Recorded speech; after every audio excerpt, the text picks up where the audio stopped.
आज हम लोग लीनियर इक्वेशन का ये क्वेश्चन को सॉल्व करेंगे। यहाँ पर क्वेश्चन है solve the following pairs of equations by reducing them to a pair of linear equations. Guys, नीचे दो पेयर ऑफ इक्वेशंस दिया गया है। ये दो पेयर जो है ये अभी लीनियर इक्वेशन नहीं है, इसीलिए क्वेश्चन बोला है कि solve the following pair of equations. Question इसको लीनियर इक्वेशन नहीं मान रहा है, जस्ट ये सिंपल दो इक्वेशन है, कुछ भी इक्वेशन है।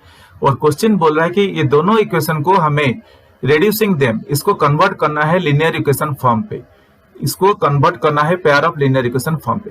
जस्ट एक क्वेश्चन का तीन पार्ट में है। एक सिंपल इक्वेशन दिया गया है, इसको रेड्यूसिंग देम बोले तो इसको कन्वर्ट करना है, किसको कन्वर्ट करेंगे? पेयर ऑफ लीनियर इक्वेशन को।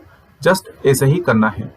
तो एक बार ये पेयर ऑफ इक्वेशन को रेड्यूस लीनियर इक्वेशन फॉर्म पे लाना है, ला के एक्स एंड वाई वैल्यू निकालना है, बस वही है हम लोगों को काम। अभी ये क्वेश्चन, ये एक्चुअली क्वेश्चन नंबर 1 है। ये क्वेश्चन नंबर 1 का हम लोग बीट 1 कर चुके हैं, बीट 2 भी कर चुके हैं, बीट 3 भी कर चुके हैं। अगर आप चाहिए तो मेरा वीडियोस जाके देख सकते हैं इसके ऊपर। अभी हम लोग बीट 4 करने वाले हैं, तो चलिए बीट 4 को कर लेते हैं। ये बहुत इजी है गाइज, बिल्कुल डिफिकल्ट नहीं है, बहुत आसान है इसको करने के लिए। तो यहाँ पर क्या दिया गया है? 5 ये है बीट 4। तो क्वेश्चन जो है, पहले हम लोग क्वेश्चन को लिख लेते हैं। क्वेश्चन है 5/x-1 plus 1/y-2 is equal to 2। ये पहला इक्वेशन है, तो मैं वही लिख लेता हूं। पहले क्या करूं? 5/x-1 plus 1/y-2 is equal to 2। ये एक इक्वेशन है। फिर दूसरा इक्वेशन क्या है? ये इज इक्वल टू 2 हो गया। अभी दूसरा इक्वेशन क्या है? 6/x-1 guys, 6/x-1 minus 3/y-2 is equal to 1। Guys, ये दोनों इक्वेशन, जैसे कि मैं आपको बोला हूं, ये दोनों इक्वेशन अभी लीनियर इक्वेशन फॉर्म पे नहीं है।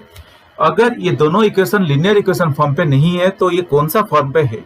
ये कौन सा भी एक्स इक्वेशन के फॉर्म पे है। मगर लीनियर इक्वेशन फॉर्म जनरली क्या होता है, अगर आप लोगों को याद नहीं है तो या पता नहीं है तो ये देखिए, एक लीनियर इक्वेशन का फॉर्मेट ऐसा रहता है, ax प्लस by, यहाँ पर प्लस और minus c is equal to 0। और इसको अगर हम लोग थोड़ा और सिंप्लीफाई करेंगे तो ये हो जाएगा ax plus by is equal to, यहाँ पर भी प्लस और माइनस सी हो जाएगा। कैसे? यहाँ पर जो प्लस और माइनस सी है, अगर मैं इसको राइट साइड को मूव करूंगा, अगर प्लस सी है तो जब राइट साइड को जाएगा तो माइनस हो जाएगा, अगर यहाँ पर माइनस सी है जब राइट साइड को जाएगा तो ये प्लस हो जाएगा। तो इसीलिए मैं यहाँ पर लिख रहा हूँ ax plus by is equal two plus और माइनस सी। ये दोनों में से कौन से भी फॉर्मेट में हम लोग को इक्वेशन मिल जाए तो ये लीनियर इक्वेशन हम लोग इसको बोलते हैं। तो जो इक्वेशन अभी क्वेश्चन ने हमें दिया है, इसको अभी हमें ये लीनियर इक्वेशन फॉर्मेट में लाना है। लाने के बाद हम लोग को एक्स एंड वाई वेरिएबल को निकालना है वैल्यूज। और ओके, तो चलिए इसको सॉल्व करते हैं। अगर दोनों देखेंगे, दोनों में क्या है कि डिनोमिनेटर पे x-1 और y-2, दोनों इक्वेशन में डिनोमिनेटर पे है x-1 y-2 बोल के है। तो मैं यहाँ पे पहले इक्वेशन, जो फर्स्ट इक्वेशन है उसके ऊपर मैं पहले फोकस करता हूँ। जो 5/x-1 है, मैं इसको ऐसा लिख सकता हूँ, 5/1 बोल के अगर मैं लिखूं, कुछ गलत होगा क्या? कुछ भी गलत नहीं होगा। 5 1 5, ठीक वैसे ही मैं लिखा, ओनली इंटू 1 कर लिया। सिमिलरली ठीक वैसे ही मैं इसको भी वैसे लिखूंगा, 1/1/y-2। अगर मैं ऐसा लिखूंगा तो कुछ गलत नहीं होगा। ये सब कुछ मैं पहला इक्वेशन को देख के, जो फर्स्ट इक्वेशन है उसको, उससे मैं अभी ये सब कर रहा हूं काम इसके ऊपर। और इसको जब मैं आगे सिंप्लीफाई करूंगा तो मैं कैसे लिख सकता हूं? 5/1/x-1 लिख सकता हूं। अगर मैं इसको ऐसे लिखूं तो कुछ गलत होगा क्या? कुछ भी गलत नहीं होगा। 5/1/x-1 प्लस सिमिलरली 1/1/y-2, मैं जस्ट ऐसे ही लिख दिया। अगर मैं ऐसे लिखता हूं 5/1/x-1 को, अगर 5/1/x-1, तो यहां तक भी कुछ गलत नहीं हो रहा है। इसको भी और आगे थोड़ा सिंप्लीफाई करके या थोड़ा ऐसे भी लिख सकता हूं ब्रैकेट में डाल के। कैसे? 5/1/x, इसको मैं ब्रैकेट में डाल दूं। अगर ब्रैकेट के बाहर 5 है तो ये मल्टीप्लाई का ही सिंबल है। जैसे कि हम लोग 5 अगर उसके पास जो नंबर है ब्रैकेट में तो वो मल्टीप्लाई हम लोग जनरली करते हैं, तो मल्टीप्लिकेशन का सिंबल ना देके जस्ट इसको मैं ऐसे ही लिख रहा हूँ 1 ब्रैकेट के अंदर 1/y-2 इज इक्वल टू 2। और गाइज ये जो मैं अभी लिखा इसको मैं एक इक्वेशन नंबर दे देता हूँ, इसको इक्वेशन नंबर 1 बोल के मैं अभी यहाँ पर कर लेता हूँ। तो गाइज पहला इक्वेशन से मुझे जैसे मैं यहाँ तक पहुंचा इक्वेशन नंबर 1 तक, ठीक दूसरे इक्वेशन से मैं डायरेक्टली यहाँ पर लिख कर लेता हूँ। वो कैसे? 6 1/x-1 ब्रैकेट के अंदर -3 1/y-2 ब्रैकेट के अंदर रहेगा इज इक्वल टू 1। ये मैंने कैसे किया? जैसे कि ऊपर मैंने किया पहला इक्वेशन को जैसे वर्कआउट करके जो इक्वेशन नंबर 1 तक पहुंचा था, दूसरे इक्वेशन को वर्कआउट हम लोग अगर करेंगे ठीक वैसे ही यहाँ तक पहुंच जाएंगे। और ये इक्वेशन को मैं इक्वेशन नंबर 2 बोल के नंबर कर लेता हूँ। होप गाइज यहाँ तक आप लोगों को समझ में आ गया होगा। अभी हमें 2 इक्वेशंस मिला है, ये दोनों इक्वेशन अभी तक लीनियर इक्वेशन फॉर्म पे नहीं आया है, हमें लाना है। अभी नेक्स्ट स्टेप पे हम लोग इसको लीनियर इक्वेशन फॉर्म पे लाएंगे। कैसे लाएंगे? हम लोग यहाँ पे थोड़ा एज्यूम कर लेते हैं। क्या एज्यूम करेंगे? देखिए, let p is equal to 1/x-1, मैं p is equal to 1/x-1 बोल के एज्यूम कर लेता हूँ। And q is equal to 1/y-2। Guys मैं p को 1/x-1 एज्यूम कर लिया और q को 1/y-2 बोल के एज्यूम कर लिया, या आप जो भी समझे 1/x-1 is equal to p, 1/y-2 is equal to q। अभी क्या करेंगे? हम लोग तो एज्यूम कर लिए, अभी जो हम लोग एज्यूम किए ये p एंड q का ये जो 1/x-1 1/y-2 इसके जगह पर हम लोग just p and q replace कर लेते हैं इक्वेशन नंबर 1 और 2 पे। जब हम लोग रिप्लेस करेंगे तो देखते हैं क्या मिलता है हमें। तो मैं ये लिख लेता हूं अभी now equations 1 and 2 will become, अभी इक्वेशन 1 एंड 2 क्या हो जाएगा? देखिए इक्वेशन 1 को मैं ऐसा लिख सकता हूं p 1/x-1 जो है उस 5 1/x-1 जो है मैं उसके जगह पर p रिप्लेस कर दिया, प्लस 1 q बोल के रिप्लेस कर दिया, क्योंकि 1/y-2 को हम लोग q बोल के लिए थे इज इक्वल टू 2। ये हो गया, इसको मैं नंबर दे देता हूं नंबर 3, इक्वेशन नंबर 3। ठीक वैसे ही इक्वेशन नंबर 2 को भी मैं ऐसे लिख लेता हूं 6p - 3q is equal to 1। इसको मैं इक्वेशन नंबर 4 बोल के कर लेता हूं। गाइस अभी अगर आप लोग इक्वेशन 3 और 4 को देखेंगे तो ये हो गया हम लोगों का लीनियर इक्वेशन के फॉर्म पे आ गया। ये हम लोगों का 2 पेयर ऑफ लीनियर इक्वेशंस है। अभी ये पेयर ऑफ लीनियर इक्वेशन को सॉल्व करके p एंड q का वैल्यू निकालेंगे, फिर p एंड q वैल्यू को निकालने के बाद हम लोग x एंड y का वैल्यू निकालेंगे। तो चलिए वही करते हैं। और आपको पता है 2 लीनियर इक्वेशन को कैसे सॉल्व करते हैं। मैं ये लीनियर इक्वेशन को अभी कौन से भी मेथड अप्लाई करके सॉल्व करूंगा। तो मेथड क्या क्या जनरली होता है? 3 मेथड्स होता है। एक एलिमिनेशन मेथड होता है, एक सब्स्टिट्यूशन मेथड होता है और एक क्रॉस मल्टीप्लिकेशन मेथड होता है। गाइस मुझे एलिमिनेशन मेथड बहुत अच्छा लगता है, बहुत इजी लग रहा है, तो मैं एलिमिनेशन मेथड अप्लाई करके इसको सॉल्व करूंगा। आप लोग चाहिए तो एलिमिनेशन मेथड यूज कर सकते हैं, नहीं तो आप लोग किसी दूसरे मेथड जो आप लोगों को इजी लगे वो आप कर सकते हैं। इस जो भी मेथड आप लोग यूज करेंगे आंसर वही आएगा, एक्स एंड वाई का वैल्यू फाइनली वही आएगा, कुछ चेंज नहीं होगा। तो चलिए एलिमिनेशन मेथड अप्लाई करके इसको सॉल्व करते हैं। तो गाइस एलिमिनेशन मेथड पे जनरली होता क्या है? एलिमिनेशन मेथड पे हम लोग कौन से भी एक वेरिएबल को पहले एलिमिनेट करते हैं। तो कैसे करेंगे एलिमिनेट? अगर आप लोग दोनों इक्वेशन को देखेंगे, तो दोनों इक्वेशन में अगर मैं चाहूंगा तो इक्वेशन 3 पे 5p है और इक्वेशन 4 पे 6p है, 5p है और 6p है। तो दोनों ये जो इक्वेशन 5p और 6p है, इसको p जो है उसका वैल्यू को इक्वल करना है। ये वैल्यू को अगर हम लोग इक्वल करेंगे तब हम लोग एलिमिनेट कर सकते हैं सब्ट्रैक्ट करके। तो इक्वल कैसे करेंगे? यहाँ पर 5p है और यहाँ पर 6p है, तो 5p और 6p ये दोनों को अगर इक्वल करना है तो हम लोगों को इसका एलसीएम को देखना पड़ेगा। एलसीएम क्या है? 5 इंटू 6 इज इक्वल टू 30 है। तो अगर मुझे 30 चाहिए तो मैं क्या करूंगा, पहला इक्वेशन यानी कि थर्ड इक्वेशन जो है उसको मैं 6 के साथ मल्टीप्लाई कर लूंगा और फोर्थ इक्वेशन को मैं 5 के साथ मल्टीप्लाई कर लूंगा।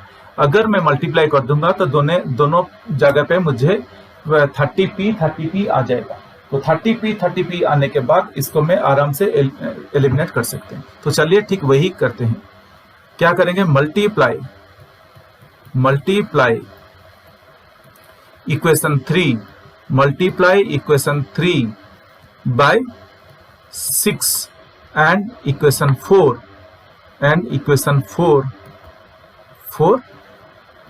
बाय 5। जैसे कि हम लोग ऊपर डिस्कस किए वही मैं कर रहा हूं ये स्टेप में। इक्वेशन 3 को 6 से मल्टीप्लाई करूंगा और इक्वेशन 4 को 5 पे मल्टीप्लाई करूंगा। तो इक्वेशन 3 क्या है, 5p प्लस 1q बोले तो q है, इज इक्वल टू 2। और मैं इसको लिख सकता हूं 6 into 5p plus q is equal to 6 into 2। Guys हमें पता है अगर एक साइड पे लेफ्ट हैंड साइड पे अगर कुछ हम लोग कर रहे हैं, ठीक वैसे ही करना है राइट हैंड साइड पे। तो जैसे कि मैं लेफ्ट हैंड साइड पे 6 मल्टीप्लाई कर रहा हूं तो राइट हैंड साइड पे भी मैं 6 मल्टीप्लाई कर रहा हूं, क्योंकि इक्वेशन बैलेंस रहे। तो वैसे ही किया, और हम लोग जैसे कि ऊपर लिखे हैं इसको मल्टीप्लाई करेंगे 6 के साथ, तो मैं वही किया। और इसको आगे सिंप्लीफाई करेंगे, 30p plus 6q is equal to 12। ये हो गया इक्वेशन नंबर 5। मैं इसको एक नंबर कर लेता हूं, इसको 5 दे देता हूं।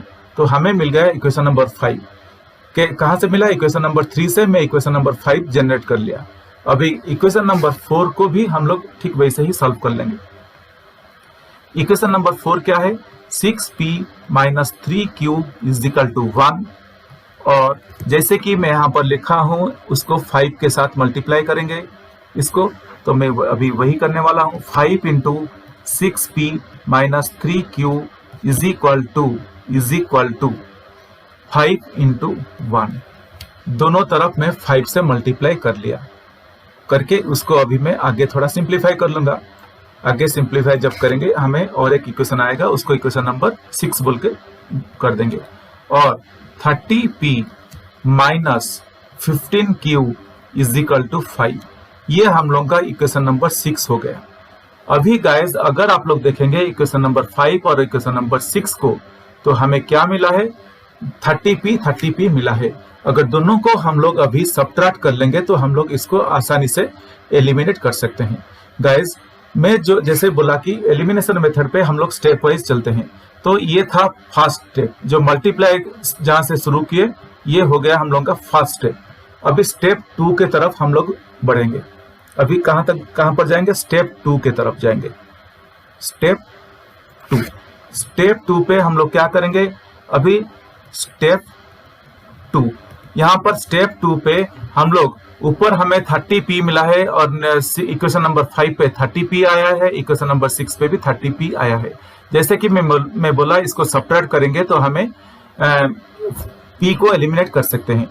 मगर इन दोनों में से जनरली हम लोग जब सब्ट्रैक्ट करते हैं तो क्या करते हैं, एक बड़े नंबर से एक छोटे नंबर को सब्ट्रैक्ट करते हैं। तो यहाँ पर बड़ा इक्वेशन कौन सा है, अगर आप लोग दोनों इक्वेशन देखेंगे, इक्वेशन नंबर 5 पे क्या है, इज इक्वल टू 12 आ रहा है, और इक्वेशन नंबर 6 पे इज इक्वल टू 5 आ रहा है। तो डेफिनेटली क्या होगा, इक्वेशन नंबर 5 बड़ा है, इसलिए हम बड़े इक्वेशन से छोटे इक्वेशन को सब्ट्रैक्ट करेंगे। तो वही करेंगे अभी, सब्ट्रैक्ट इक्वेशन 6 फ्रॉम इक्वेशन 5, क्योंकि इक्वेशन 5 बड़ा है इसलिए मैं छोटा इक्वेशन जो है इक्वेशन नंबर 6 उसको सब्ट्रैक्ट कर रहा हूं इक्वेशन नंबर 5 को सब्ट्रैक्ट कर रहा हूं इक्वेशन नंबर 6 से। सो सब्ट्रैक्ट इक्वेशन 6 फ्रॉम इक्वेशन 5। तो हम लोग जनरली क्या कर रहे हैं, सब्ट्रैक्ट इक्वेशन 6, हम लोग छोटा इक्वेशन को बड़ा इक्वेशन से सब्ट्रैक्ट कर रहे हैं। तो बड़ा इक्वेशन को क्या है, तो उसको मैं पहले लिख लेता हूं, 30p plus 6q is equal to 12। और नीचे जो छोटा इक्वेशन है उसको मैं लिख लेता हूं, 30p minus 15q is equal to 5। Guys मुझे कैसे पता चला कौन सा बड़ा है कौन सा छोटा है, दोनों इक्वेशन को देख के 5 और 6 को, मुझे पता चला कि कौन सा बड़ा है कौन सा छोटा है, क्योंकि इक्वेशन नंबर 5 पे इज इक्वल टू 12 आ रहा है और इक्वेशन नंबर 6 पे इज इक्वल टू 5 आ रहा है। तो जो इज इक्वल टू 12 है डेफिनेटली वो बड़ा ही है, इसलिए बड़े इक्वेशन से हम लोग छोटे इक्वेशन को अभी सब्ट्रैक्ट कर रहे हैं। तो हमें पता है जब हम लोग सब्ट्रैक्ट करते हैं तो सिंपल चेंज कर लेते हैं, जो प्लस रहेगा उसको माइनस करेंगे, जो माइनस रहेगा उसको प्लस करेंगे। ठीक वैसे ही मैं अभी यहाँ पर कर रहा हूँ। तो गाइज यहाँ पर 30p minus 30p plus 30p minus 30p cancel हो गया, प्लस 6q प्लस 15q ये हो गया 21, ये हो गया 21q is equal to 12 minus 5, 12 minus 5 होगा तो क्या होगा 7 हो गया। तो हमें क्या मिला 21q इज इक्वल टू 7 मिला है। इसको जाके हम लोग आगे थोड़ा और सिंप्लीफाई करेंगे ताकि हमें q का वैल्यू भी मिल सके। तो मैं इसको लिख सकता हूं और q इज इक्वल टू 7/21। कैसे हुआ, यहाँ पर 21 q के साथ मल्टीप्लाई होकर रहा है, जब मैं इसको राइट साइड को मूव किया ये डिवाइड हो गया 7 के साथ, तो हमें मिला q इज इक्वल टू 7/21 और q इज इक्वल टू 7 1 जा 7 7 3 जा 21, q इज इक्वल टू 1/3 मिल गया है। हमें q का वैल्यू मिल गया है। अभी हम लोग स्टेप 3 के तरफ बढ़ेंगे। स्टेप 2 हो गया, स्टेप 3। स्टेप 3 में हम लोग क्या करेंगे, ये q का वैल्यू उठा के, यहाँ पर जो q का वैल्यू मिला है उसको उठा के कौन से भी एक इक्वेशन पे डालेंगे जहां पर q है। तो मैं जैसे बोला कि ठीक वैसे करेंगे। अभी देखिए, putting the value of एवब q बोले तो यहाँ पर जो हमें q का वैल्यू मिला है या यहाँ तक पे। So putting the value of एवब q in equation number 3 पे डाल देंगे। चलिए मैं 3 पे डाल देता हूँ, इन इक्वेशन 3। चलिए वही करते हैं। अभी इक्वेशन 3 क्या था हम लोगों का, 5p plus q is equal to 2 था, ये इक्वेशन नंबर 3 था। अभी q के जगह पे मैं 1/3 रिप्लेस कर दूंगा, तो इसको कैसे लिखूंगा, 5p plus 1/3 is equal to 2, और इसको आगे सिंप्लीफाई करेंगे तो ऐसा हो जाएगा 5p is equal to 2 minus 1/3। यहाँ पर जो प्लस 1/3 है उसको मैं जब राइट साइड को मूव किया ये 2 माइनस 1/3 हो गया, और 5p इज इक्वल टू और 5p इज इक्वल टू, इसको हम लोग सिंप्लीफाई करेंगे। राइट साइड का जो है इसको हम लोग अभी सिंप्लीफाई करेंगे। तो 2 माइनस 1/3 है, पहले डिनोमिनेटर इक्वल करेंगे। तो डिनोमिनेटर कैसे इक्वल करूंगा मैं, 2 इंटू 3/2 बोले तो 2/1 है, सो 2 इंटू 3/1 इंटू 3। मैं 3 पे न्यूमरेटर और डिनोमिनेटर को मल्टीप्लाई कर लिया ताकि मुझे डिनोमिनेटर पे 3 मिले। गाइस ये तो आपको पता होगा, तो इसलिए मैं इसके ऊपर ज्यादा कुछ नहीं बोल रहा हूँ। तो इक्वल करने के लिए मैं न्यूमरेटर और डिनोमिनेटर पे 3 मल्टीप्लाई कर दिया, तो हमें क्या मिल रहा है अभी देखेंगे। और 5p is equal to 6/3 minus 1/3। अभी डिनोमिनेटर इक्वल हो गया तो इसको मैं आसानी से सब्ट्रैक्ट कर सकता हूं। और 5p is equal to 6 minus 1/3 और 5p इज इक्वल टू 5/3 और p is equal to 5/3 into 5। कैसे हो गया, यहाँ पर 5p है, ये p के साथ मल्टीप्लाई होके रहा है 5। इसको जब मैं राइट साइड को मूव करूंगा तो ये 3 के साथ डिवाइड हो जाएगा, ये राइट साइड को आके डिवाइड हो जाएगा। तो इसीलिए 5/3 इंटू 5 मैंने कर लिया, जस्ट डिवाइड कर लिया। तो हमें मिला p इज इक्वल टू 5/3 मिला, और p इज इक्वल टू 1/3। कैसे मिला, ये 5 और ये 5 कैंसिल हो गया, तो हमें मिला p इज इक्वल टू 1/3। अभी गाइस हमें p एंड q का वैल्यू मिल चुका है, p इज इक्वल टू 1/3 मिल गया है। अभी हम लोग फाइनल स्टेप की तरफ बढ़ेंगे। मैं इसको फाइनल स्टेप बोल रहा हूं क्योंकि हमें अभी आंसर निकालना है। फाइनल स्टेप हम लोग फाइनल स्टेप पे क्या करते हैं जनरल। अभी देखिए मैं फाइनल स्टेप में मैं क्या करूंगा, अभी replacing back p and q, replacing back p and Q. अगर हम लोग रिप्लेस करेंगे तो हमें एक्स एंड वाई का वैल्यू मिलेगा ना, नहीं तो कैसे मिलेगा। तो इसलिए मैं इसको लिख रहा हूँ replacing back P and Q. ऊपर हमें क्या मिला था, हमें मिला है p इज इक्वल टू 1/3 मिला है, q इज इक्वल टू भी 1/3 मिला है। ये दोनों अभी हमें मिला है, तो हमें पता है। इसको ध्यान में रखते हुए अभी हम लोग इसको रिप्लेसिंग बैक या रिप्लेस करेंगे। तो चलिए ठीक वही करते हैं अभी ये स्टेप पे। हम लोग इनिशियली क्या एज्यूम किए थे, इनिशियली वी एज्यूम्ड हम लोग क्या एज्यूम किए थे, p is equal to 1/x, p is equal to x 1/x minus 1 बोल के हम लोग एज्यूम किए थे, p is equal to 1/x minus 1 बोल के एज्यूम किए थे, and q is equal to 1/y minus 2 बोल के एज्यूम किए थे। अभी हम लोग क्या करेंगे, p का वैल्यू हमें मिल चुका है और q का वैल्यू भी मिल चुका है। अभी यहाँ पे रिप्लेस कर देंगे, इसलिए मैं लिखा हूँ रिप्लेसिंग बैक। और p के जगह पे मैं लिख सकता हूँ 1/3 is equal to 1/x minus 1 and 1/3 is equal to 1/y minus 2। मैं अभी p एंड q का वैल्यू यहाँ पे रिप्लेस कर दिया ताकि हमें x एंड y का वैल्यू मिल सके। अभी हम लोग यहाँ पे क्रॉस मल्टीप्लाई कर लेंगे। क्रॉस मल्टीप्लाई करेंगे तो क्या होगा, और x माइनस 1 नहीं तो क्रॉस मल्टीप्लाई हम लोग कैसे करते हैं, 1 into x minus 1 is equal to 1 into 3। And ठीक उसी तरह से हमें यहाँ पर भी मिलेगा 1 into y minus 2 is equal to 1 into 3। ये हो गया।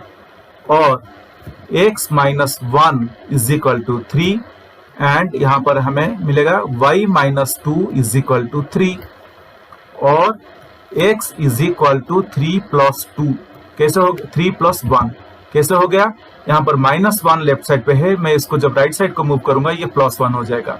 और यहाँ पर भी y is equal to 3 plus 2 हो जाएगा। यहाँ पर माइनस 2 लेफ्ट साइड पे है, मैं उसको जब राइट साइड को मूव करूंगा ये प्लस हो जाएगा।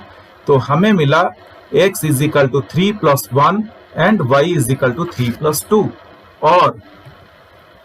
और मैं इसको लिख सकता हूँ x is equal to 4 and y is equal to 5। y is equal to 5। तो हमें क्या मिला, x is equal to 4 and y is equal to 5। अभी हमें x एंड y का वैल्यू गाइस मिल चुका है। यही तो चाहिए क्वेश्चन को, यही चाहिए था हमें सॉल्व करके, यही चाहिए था। अभी हम लोग का ये हो गया। होप गाइज ये आप लोगों को समझ में आ गया होगा। ये बहुत इजी था, मैं थोड़ा आप लोगों को एक्सप्लेन कर रहा था बल्कि थोड़ा टाइम लगा, नहीं तो आप लोग इसको 10 मिनट के अंदर मैक्सिमम कंप्लीट कर सकते हैं। जस्ट सिंप्लीफाई करना है। होप गाइज ये समझ में आ गया होगा, बट फिर भी कुछ डाउट है तो मुझे आप लोग वीडियो के कमेंट सेक्शन में लिख के पूछ सकते हैं।